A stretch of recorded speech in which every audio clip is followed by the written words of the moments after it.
அன்பிற்கினியவர்களே, இனிய வணக்கம்.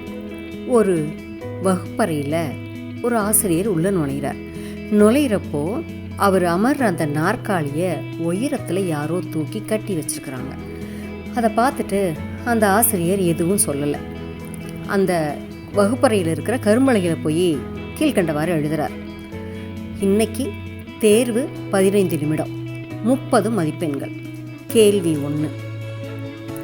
மேலே அந்த தொங்க விட்டுருக்கிற நாற்காலிக்கும் கீழே தரைத்தளத்துக்கும் உள்ள இடைவெளி என்ன? கேள்வி நம்பர் 2. அது அந்த சாஞ்சிருக்குது இல்லையா, அந்த சாஞ்சிருக்கிறோடைய கோணம் என்ன? கேள்வி நம்பர் 3. முதல் கேள்விக்கு 1 மதிப்பெண், 2வது கேள்விக்கும் 1 மதிப்பெண். கேள்வி 3.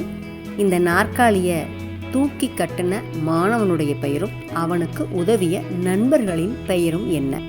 மதிப்பெண் இந்த 3வது கேள்விக்கு 28 அப்படின்னு சொல்லி எழுதிட்டு பேசாமல் இருந்துட்டாருக்கலாம். இப்படி தாங்க நமக்கு ஒரு செயல் நமக்கு விருப்பப்படாததா, நம்மளை ஹர்ட் பண்ணுறதா, அவமானப்படுத்துகிறதா ஒரு நிகழ்வு நடந்தால் கூட அதுக்காக நம்ம அப்படி கத்தி எமோஷனல் ஆகாமல் அந்த செயலை யார் செஞ்சாங்களோ அவங்கள யோசிக்க வைக்கிற அளவுக்கு நம்மளை மாற்றிக்கணுங்க. நம்மளுடைய செயலில் கண்டிப்பாக அதை காட்டிடணுங்க. சரிங்களா?